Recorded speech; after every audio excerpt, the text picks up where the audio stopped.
Hello friends, आज हम discuss करेंगे ट्रांसफ़र ऑफ लर्निंग। अधिगम अंतरण। अधिगम है उसका ट्रांसफ़र होना, जो सीख चुके, जो लर्निंग हो चुकी वो कैसे ट्रांसफ़र होती है, ये सब देखेंगे आज। ठीक है, थोड़ा से कुछ एग्जांपल देती हूँ। जैसे कि कोई बच्चा जो है साइकिल चलाना जानता है, तो उसको ये क्यों बोला जाता है कि इस बच्चे को साइकिल चलानी आती है तो ये बाइक आसानी से चला सकता है या आसानी से सीख जाएगा। तो क्यों साइकिल चलाना उसको उसने सीख रखा है, वो बाइक में सहायक है, क्यों यूज़फुल है उसके अंदर। या फिर ये कहें कि कोई बच्चा जो है वॉलीबॉल खेलता है, ठीक है, वॉलीबॉल खेलने जाता है, हाथ से खेलते हैं वॉलीबॉल। फिर उसने क्या किया, अब वो फुटबॉल खेलना सीख रहा है, तो फुटबॉल पैर से खेलते हैं, तो वो कभी कभी क्या होता है, हाथ से उठा लेता है बॉल को या फिर हाथ से मार देता है। अब फुटबॉल में पैर से मारना होता है, तो क्यों उसके लिए जो वॉलीबॉल खेलना था वो फुटबॉल खेलने में बाधा का काम कर रहा है, रुकावट का काम कर रहा है, वो सीखेंगे आज। या फिर ये कहें कि जैसे मेरे पास फ़ोन है, जो नीचे वो आइकन्स होते हैं ना, बैक आ जाता है या फिर मेन स्क्रीन पे आ जाता है, वो मैंने पहले हाइड कर रखे थे और मैं ऐसे हाथ से स्लाइड ऊपर किया और बैक हो जाता था, हाथ से ऊपर किया जस्ट। ठीक है, अब मैंने क्या किया, जो वो नीचे के जो आइकन्स थे वो मैंने शो कर दिए। ठीक है, अब उसको दबाना होता है तभी बैक आएगा और ध्यान नहीं रहता, और मैं क्या कर रही हूँ, बैक आने के लिए फिर स्लाइड कर रही हूँ, फिर जबकि वो दिख रहे हैं बटन, फिर भी मैं ऊपर खिसका देती हूँ बार बार, ताकि वो बैक आ जाए, और बैक आता ही नहीं क्योंकि बटन लगा रखे हैं। अब तो क्यों जो पीछे वे के मैंने हाइड कर रखे थे बटन, और अब मैंने जो शो कर रखे उसके ऊपर बाधा का काम करें। आज सब वो सीखेंगे कि कैसे जो पहले का सीखा हुआ ज्ञान था वो आगे के ज्ञान में, आगे कुछ कौशल कर रहे हैं उसमें कैसे उपयोग यूजफुल रहता है या कैसे बाधा का काम करता है। ठीक है, सब कुछ सीखेंगे आज। देखते हैं कि कैसे ट्रांसफर होता है लर्निंग का, पहले जो सीखा हुआ ज्ञान है वो कैसे ट्रांसफर हो जाता है। देखो डेफिनेशन, पहले सीखे गए कौशल का वर्तमान कौशल को सीखने पर पड़ने वाला प्रभाव, ट्रांसफर ऑफ लर्निंग बोला गया कि जो पहले सीख रखा है हमने कोई भी कौशल ज्ञान, वो जो वर्तमान में अब सीख रहे हैं उसके ऊपर कैसे प्रभाव डालता है। कोई भी बच्चा है वो जन्म से ही कुछ ना कुछ सीखता जाता है ऐसे ही, तो जो आगे सीख रहे हैं ये पीछे वाला कंप्लीट कोई भी पार्ट कैसे उसके ऊपर जो आने वाले वर्तमान में हम सीख रहे हैं उसके ऊपर प्रभाव डालता है, इसको बोलते हैं ट्रांसफर ऑफ लर्निंग। जो यहाँ सीखा गया है उसका कैसे ट्रांसफर होता है। ठीक है, जैसे कि देखो, किसी विषय, कार्य या परिस्थिति में अर्जित ज्ञान या कौशल या आदत या विचार आदि का उपयोग किसी अन्य विषय, कार्य या परिस्थिति में करना। कोई भी हमने जो अर्जित किया है ज्ञान, कौशल या आदत या विचार पहले, वो आने वाली परिस्थिति में वर्तमान में जो कौशल करे उसमें कैसे प्रभाव डालता है, ये बताया गया ट्रांसफर ऑफ लर्निंग में। देखो कुछ टाइप है इसके, क्या है type, positive, negative and zero. Positive नाम से ही पता चल रहा है कुछ पॉजिटिव रिजल्ट दे, कुछ सहायता करे उसमें, जैसे कि साइकिल चलाना बाइक चलाने में सहायता कर रहा है। ठीक है, जस्ट मैं यहाँ ओवरव्यू दे रही हूँ, डेफिनेशन जो है अच्छे से एक्सप्लेनेशन नीचे कर रखा वो करेंगे। नेगेटिव में जैसे अभी अभी मैंने एग्जांपल दिया था फोन का या फुटबॉल वॉलीबॉल का, उसमें बाधा का काम कर रहा था, नेगेटिव रिजल्ट दे रहा था, अपनी नेगेटिविटी छोड़ रहा था, उसको बोला है नेगेटिव ट्रांसफर। ठीक है, और नाम से पता चला है जीरो ट्रांसफर, कुछ भी प्रभाव ना पड़ना, ना उसमें बाधा का काम करना, ना उसके लिए सहायक होना, ये किस में है, जीरो ट्रांसफर में। अब इन तीनों की अच्छे से एक्सप्लेनेशन देखेंगे अभी। देखो फर्स्ट है पॉजिटिव ट्रांसफर लर्निंग, पहले सीखे गए कौशल या विषय वस्तु से नए कौशल या विषय वस्तु को सीखने में सहायता मिलती है। जो पहले हमने सीख रखा है, लर्न कर रखा है, अब बाद में जो सीखेंगे वो पिछले वाला उसमें सहायक बनना। ठीक है, वो उसको बोलते हैं पॉजिटिव ट्रांसफर ऑफ लर्निंग। जो ट्रांसफर हुआ है लर्निंग का वो पॉजिटिव वे से ट्रांसफर होना। ठीक है, जैसे कुछ एग्जांपल हैं ताकि अच्छे से क्लियर हो जाए टॉपिक।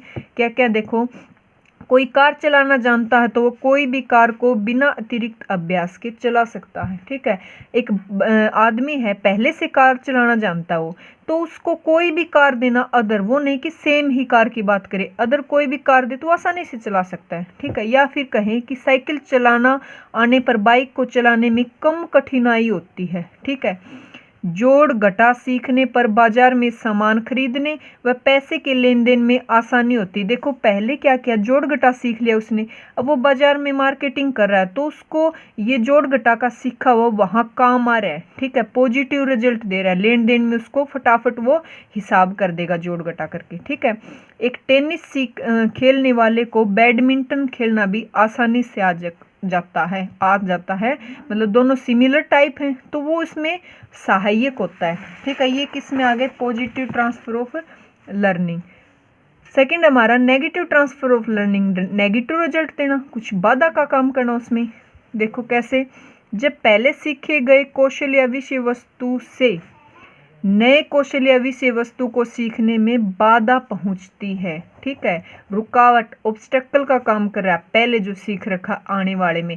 जैसे फ़ोन की स्लाइड जो मैंने हाइड कर रखी थी और बाद में बटन लगा दिए तो भी मैं स्लाइड ऊपर ही कर रही हूँ, ठीक है, वो बाधा का काम कर रहा है क्योंकि पीछे मैं करती थी पिछले ज्ञान में, ठीक है। देखो कुछ एग्जाम्पल हैं, अंग्रेजी कीबोर्ड पर अंग्रेजी टाइपिंग सीखने के बाद उसी कीबोर्ड पर हिंदी टाइपिंग सीखना। देखो दोनों में कीवर्ड्स अलग अलग होते हैं, तो जो अंग्रेजी के थे वही जब हिंदी के सीख रहे हैं तो जो अंग्रेजी के जहाँ कीवर्ड थी उसी पे वो जाएगी, हमारी फिंगर जाएगी, ठीक है।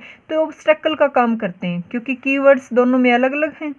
जनवरी माह में जब साल की शुरुआत होती है तब कोई तारीख लिखते समय पिछली साल लिख देते हैं तो आदत संबंधी बाधा है ये। देखो अब 2020 चल रही है, ठीक है, अब 21 आएगी तो जब जनवरी का महीना चलेगा ना तो हम जब डेट लिखेंगे तो 2021 की बजाय 2020 लिख देते हैं, ठीक है। ये बाधा का काम करी, जो हम पीछे अभी सीख चुके अभी लिख रहे हैं ना तो आगे जनवरी में तो कई बार लिख ही देते हैं, बाद में अपनी आदत में सुधार होता है, ठीक है। तो ये आदत संबंधी कोई बाधा है। कोई संस्कृत भाषा सीखने पर अंग्रेजी सीखने में कठिनाई महसूस करता है, ठीक है, तो इसके लिए बाधा का काम कर रही है, ये भी एक नेगेटिव ट्रांसफर ऑफ लर्निंग है। एक साइकिल चलाने वाले को नाव चलाने में बहुत कठिनाई का अनुभव होता है। देखो साइकिल पैर से चलाते हैं और नाव हाथ से चलाते हैं, तो ये जो साइकिल चलाने वाले जो वर्क था वो नाव चलाने में बाधा का काम कर रहा है कहीं ना कहीं, तो क्या हो गया, ये भी नेगेटिव ट्रांसफर ऑफ लर्निंग, ठीक है, रुकावट का काम कर रहा है। नेक्स्ट हमारी third, zero transfer of learning, जिसको बोला गया शून्य अंतरण। शून्य मीन्स कुछ भी ना हो, पॉजिटिव नेगेटिव इफेक्ट ही ना डाले। जब पहले सीखे गए कौशल का प्रभाव वर्तमान कौशल के सीखने पर न तो धनात्मक और न ही ऋणात्मक होता है, न पॉजिटिव होता है और न ही नेगेटिव, तो इसे क्या बोला गया, शून्य अंतरण कहा जाता है। जैसे यह स्थानांतरण की अनुपस्थिति का नाम है कि यहाँ ट्रांसफर अनुपस्थित है, अब्सेंट है, ये कहें कि है ही नहीं ट्रांसफर, ऐसे भी बोल सकते हैं। एग्जाम में ऐसे एग्जामिनर क्वेश्चन डाल सकता है कि ट्रांसफर की अनुपस्थिति किस में होती है, शून्य अंतरण में, ठीक है, जीरो ट्रांसफर में। एक कार्य का दूसरे कार्य से कोई संबंध ही नहीं होता, ऐसे भी एग्जाम में क्वेश्चन आ सकता है कि एक काम करें तो पिछला जो काम था उसका उससे संबंध ही ना हो तो कौन सा ट्रांसफर होगा, जीरो ट्रांसफर, ठीक है। एग्जाम्पल देखो कुछ, भूगोल का ज्ञान भौतिक विज्ञान में न सहायक है न बाधा है। देखो भूगोल सीख लिया किसी ने, अब वो भौतिक फिजिक्स सीख रहा है तो ये ना तो उसमें काम आ रहा है और ना ही रुकावट पैदा कर रहा है, ठीक है। कबीर जी के दोहे रहीम जी के दोहों में ना बाधा का काम करे ना रुकावट, क्योंकि दोनों के अलग अलग हैं, ठीक है। साइकिल चलाना कोई बच्चा जानता, वो लूडो खेलेगा तो ना उसमें साइकिल चलाना बाधा का काम कर रही है और ना ही उसमें सहायक है। ये तीनों थे हमारे, जस्ट सिंपल नाम से ही पता चल गया, पॉजिटिव नेगेटिव एंड जीरो। सहायक बने, बाधा का काम करे और कोई इफेक्ट ना डाले। अब कुछ और है ट्रांसफर, लर्निंग ट्रांसफर के प्रकार जो एग्जाम में पूछे गए हैं और आगे भी आ सकते हैं, जैसे कि vertical transfer, horizontal, sequential, unilateral, ये क्या होते हैं इनको डिस्कस करेंगे हम, क्योंकि एग्जामिनर जो है इनमें से भी क्वेश्चन पूछता है, ठीक है। देखते हैं क्या होता है। देखो वर्टिकल ट्रांसफर, अनुलंब अंतरण। देखो मैथ में हम पढ़ते हैं कि वर्टिकल लाइन ये होती हैं और ऐसे सीधी वो हॉरिजॉन्टल लाइन होती, ऐसे सीधी हॉरिजॉन्टल मतलब सेम लेवल पे, और वर्टिकल मीन्स अपवर्ड जाती हो। तो देखो लाइन से ही हम कुछ कंसेप्ट समझ लेंगे, कुछ हमारे जो कंसेप्ट हैं क्लियर हो जाएंगे कि जो वर्टिकल होती लाइन वो ऊपर की तरफ जाती है, तो वर्टिकल जो ट्रांसफर होगा उसका लेवल कहीं ना कहीं ऊपर जाएगा। देखो क्या होता है, डेफिनेशन में भी पढ़ते हैं। इसमें सीखे हुए का अंतरण उच्च स्तर के सीखने में होता है। ऊपर किस तरफ स्तर जाता है सीखने में, नीचे सीखा फिर ऊपर ऊपर ऊपर। जैसे कि ऐसे कह सकते हैं कि क्लास वाइज चलते हैं, फर्स्ट का सेकंड में यूज होना, सेकंड क्लास का थर्ड में कंसेप्ट यूज होना, थर्ड का फोर्थ में, लेवल बढ़ रहा है, ऊपर की तरफ जा रहे हैं। तो ये क्या है, कोई वर्टिकल ट्रांसफर है। ठीक है, यह सीढ़ी पर ऊपर चढ़ने के समान होता है। सीढ़ी कैसे, ऐसे ऊपर ही चढ़ते हैं सीढ़ी पे, तो ऊपर जा रहा है, उच्च स्तर सीखना होता है। इसमें गन्ने की डेफिनेशन थी भी, ये पूछ सकता है एग्जाम में कि सीढ़ी पर ऊपर चढ़ने के समान है। डेफिनेशन किसने दी थी, गेने ने। ठीक है, गेने ने भी लर्निंग थ्योरी दी थी, 8 स्टेप बताए थे इसने, उसका भी एग्जाम में डालते हैं। तो गिनने का पूरा एक कंसेप्ट है, उस पर भी वीडियो बनाऊंगी। ठीक है, देखो इसके कुछ एग्जाम्पल लिख रखे मैंने वर्टिकल ट्रांसफर के। बोर्ड मास, जैसे कि मैथ में रूल नहीं होता, पहले ब्रैकेट फिर ऑफ डिवीजन सोल्व करते हैं, फिर मल्टीप्लाई, फिर एडिशन, फिर सब्ट्रैक्शन, ऐसे ऊपर की तरफ जा रहे हैं। ठीक है, नेक्स्ट देखो, गणित में पहले अंक सीखते हैं, कोई बच्चा जो है अंक सीखता है, फिर उसके बाद जोड़ करना सीखता है, फिर गुणा, फिर घटा आदि। ठीक है, या फिर ये कहें कि बचपन में सीखी गई बातों का बड़े होने पर प्रयोग में लाना धनात्मक व ऋणात्मक दोनों रूपों में होता है।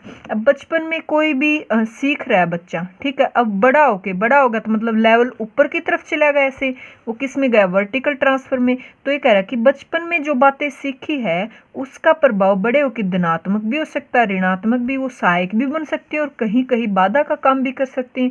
तो ध्यान रहे कि एग्जाम में आ सकता है ये भी, वर्टिकल ट्रांसफर में दोनों ही होते हैं, ऋणात्मक भी और धनात्मक भी। ठीक है, छात्र को बताया गया कि किसी अंक को 0 से गुणा करने पर शून्य आता है। ठीक है, तब अगर छात्र इतनी बड़ी मल्टीप्लाई देके और गुणा में 0 रख दे और पूछे कि क्या आएगा, तो तुरंत बता देगा कि 0 आएगा। ठीक है, पहले उसने लो लेवल पे सीखा कि किसी अंक को 0 से मल्टीप्लाई करने पे 0 आता है, अब वो भविष्य में आने वाली अपनी परिस्थिति में यूज करेगा मल्टीप्लाई के साथ 0, तो 0 लिख देगा। ठीक है, ये किस में आ गया, वर्टिकल ट्रांसफर उच्च स्तर में। ठीक है, नेक्स्ट देखो, सीक्वेंशियल ट्रांसफर, श्रृंखला अंतरण। सीक्वेंशियल नाम से ही देखो सीक्वेंस में चलना, सीक्वेंस में काम आ रही, एक ही स्तर की बात कर रही। ठीक है, जैसे विषयों या पाठों को एक क्रम में सीखने के बाद पढ़ने वाला प्रभाव उसके अंतरण धनात्मक ही होता है। ध्यान रहे, वर्टिकल में धनात्मक ऋणात्मक दोनों थे, सीक्वेंशियल में सिर्फ वो पॉजिटिव ही इफेक्ट देगा। जैसे प्लस का किस में काम आना, मल्टीप्लाई में। अब कोई संख्या उसको मल्टीप्लाई करते हैं तो 2 नंबर हैं, देखो ऐसे, तो मल्टीप्लाई करेंगे तो लास्ट में एडिशन नहीं करते क्या, तो मल्टीप्लाई में भी ऐड जो है पॉजिटिव वे से यूज हो रहा है और सीक्वेंस चल रही है। जैसे मल्टीप्लाई में सीक्वेंस एडिशन ऐड किया, तो सीक्वेंस में ये काम आ रहा है। ठीक है, देखो बालक पहले जोड़ फिर घटा गुणा सीखने के बाद भाग देना सीखता है। अब ये तो है ही नहीं, बच्चे को पहले जो मल्टीप्लाई सिखा दें फिर जोड़ सिखाएं, नहीं, मल्टीप्लाई में जोड़ का कहीं काम आता है जोड़, तो पहले जोड़ सीखेगा फिर मल्टीप्लाई करेगा। अब घटा है वो भाग में भी काम आती है, तो घटा सीख के ही भाग देना सीखेगा, सीक्वेंस चलेगी एक। और पॉजिटिव रिजल्ट में जैसे कि जोड़ या घटा भाग में भी और गुणा दोनों में ही काम आता है, धनात्मक तरीके से काम आता है, इसको बोलते हैं सीक्वेंशियल ट्रांसफर। नेक्स्ट है यूनिलैटरल ट्रांसफर, एक पक्षीय अंतरण। एक पक्षीय नाम से ही देखो, इसमें सीखे गए कौशल का अंतरण एक ऐसे विषय में होता है जो उसी लेवल का हो, उसी स्तर का हो, उसी लेवल का हो, उसी स्तर का हो, सेम लेवल की बात कर रहा है कि उसका उसमें काम आए। एक पक्षीय कैसे, एक बार एग्जाम्पल देखो फिर क्लियर होगा। यदि किसी शिशु को सिखाया जाए कि 8 में से अगर 2 सब्ट्रैक्ट करेंगे तो 6 आता है, और फिर उसको कहें कि फ्रीज में रखे 8 अंडों में से 2 निकालने पर कितने बचते हैं, तो बच्चा झट समझ जाएगा कि 8 अंडों में से 2 निकाल लेंगे तो 6 अंडे बचे होंगे। ठीक है, देखो लेवल सेम है, सेम स्तर की बात कर रहे हैं। ये चीज़ सिखा के ये पूछें तो अंडरस्टैंड कर सकता है, ये किस में आता है, एक पक्षीय अंतरण में। ठीक है, अब नेक्स्ट है हमारी हॉरिजॉन्टल ट्रांसफर।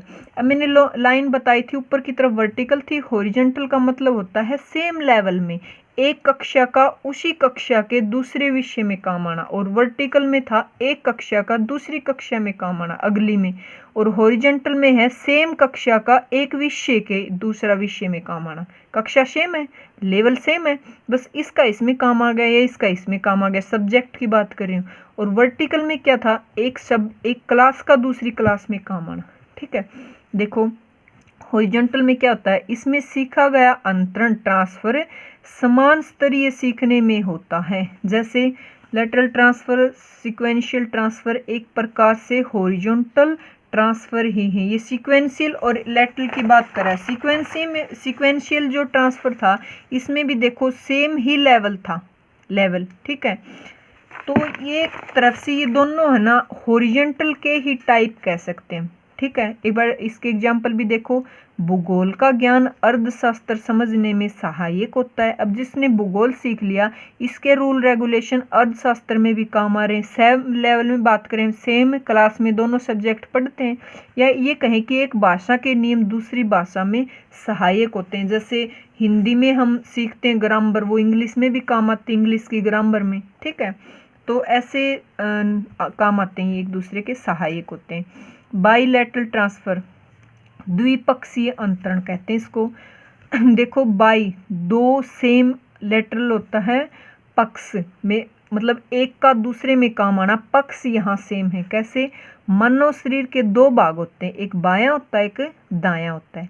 जब बायां सीखे गए अंतरण दाएं में, या फिर ये कहें कि दाएं सीखे का बाएं में स्वतः हो जाता है। हम जैसे कि दाएं या बायां दो पक्ष की बता रहा है मानव शरीर में, तो दाएं का ट्रांसफर बाएं में हो जाए, या बाएं से सीखे गया जो हमारा लर्निंग है वो दाएं में ट्रांसफर हो जाए। ठीक है, कैसे, हम लोग दाएं से लिखना जानते हैं, ये लिखना बाएं से भी अभ्यास से संभव है। अब देखो दाएं से लिखना जानते हैं, हम दाएं से लिखना सीखते हैं दाएं हाथ से, तो हम बाएं से भी कुछ लिख सकते हैं, और बिल्कुल दाएं की तरह अभ्यास से बाएं से भी लिख सकते हैं। तो वो दाएं का सीखा वो बाएं में ट्रांसफर होगा। आज अभ्यास नहीं है तो भी हम कुछ बाएं से लिख पाते हैं, सिमिलर दाएं की तरह तो नहीं लिख पाते, बट बहुत कुछ लिख पाते हैं। तो क्या दाएं से हमने सीखा? नहीं, वो सिर्फ ट्रांसफर हो गया, दाएं से सीखा और बाएं में अपने आप कुछ ट्रांसफर हो गया। ठीक है, देखिए नेक्स्ट जो हमारी वीडियो होगी स्थानांतरण के सिद्धांत, उसमें बहुत बार स्टेट में उठाते हैं और कंफ्यूजिंग भी होते हैं। इंपॉर्टेंट टॉपिक है, देखो समरूप तत्वों का सिद्धांत, या फिर ये कहें कि सामान्यीकरण का सिद्धांत, या औपचारिक अनुशासन का सिद्धांत। नेक्स्ट वीडियो में करेंगे, ये तो बहुत लंबी हो जाएगी वरना, और बहुत ही इंपॉर्टेंट है भी स्थानांतरण के सिद्धांत भी। ये डिस्कशन सभी नेक्स्ट वीडियो में करेंगे। आज हम क्वेश्चन आंसर करते हैं जो अभी ट्रांसफर ऑफ लर्निंग पढ़ी उस पर, जो आज स्टेट में पूछे गए हैं। देखो पीजीटी 2019 में क्वेश्चन आया हुआ इस पे, ट्रांसफर ऑफ लर्निंग पे। क्या आया, देखो, पूर्व अधिगम द्वारा वर्तमान अधिगम को धनात्मक रूप से सुसाध्य बनाना, उदाहरण के तौर पर योग क्रिया द्वारा गुणा क्रिया को सहायक करना, इस प्रकार का अधिगम स्थानांतरण कहलाता है। देखो एक तो ये बोला कि धनात्मक बना रहा है, मैंने बताया था ना सीक्वेंशियल में जो है वो धनात्मक रूप से उसको काम आ रहा है, धनात्मक रूप से। ठीक है, और ये कह रहा है कि योग का गुणा में सहायक होना, उसमें बताया था ना मैंने सीक्वेंशियल में, एक बार देखिए यहाँ था, इसमें अंतरण धनात्मक होता है, जैसे कि जोड़ का गुणा में, घटा का भाग में काम आना। सेम इसने उठा रखा है भाई, जोड़ जो अपनी प्रोसेस था एडिशन, वो किस में, मल्टीप्लिकेशन में हेल्प कर रहा है। तो किस टाइप का ये अधिगम है, देखो कौन सा, ये सीक्वेंशियल। ठीक है, 2019 पीजीटी में उठा रखा है क्वेश्चन। अब देखो पीजीटी का ही एक पेपर और है 17 में उठा रखा है, ये है, ये रहा। एक परिस्थिति में सीखे गए अमूर्त ज्ञान का भिन्न परिस्थितियों में उपयोग करना, हेल्प करना कहा जाता है। देखो इसके ऑप्शन दे रखे हैं, क्या हेल्प होना नेगेटिव ट्रांसफर होता है? नहीं, हेल्प कर रहा है तो नेगेटिव कहाँ से हो गया। ये जीरो ट्रांसफर जब हेल्प ही कर रहा है, उसके ऊपर इफेक्ट ही डाल रहा है, चाहे पॉजिटिव डालो चाहे नेगेटिव, तो जीरो भी नहीं है, दोनों कट गए, नन ऑफ द अबव भी नहीं। इसमें है हाई रोड ट्रांसफर, उच्च पथ स्थानांतरण, कि उसमें हेल्प कर रहा है तो वो हाई रोड ट्रांसफर ही है। ठीक है, अगर आपको मेरी वीडियो पसंद आई तो प्लीज़ लाइक करें, शेयर एंड सब्सक्राइब करें।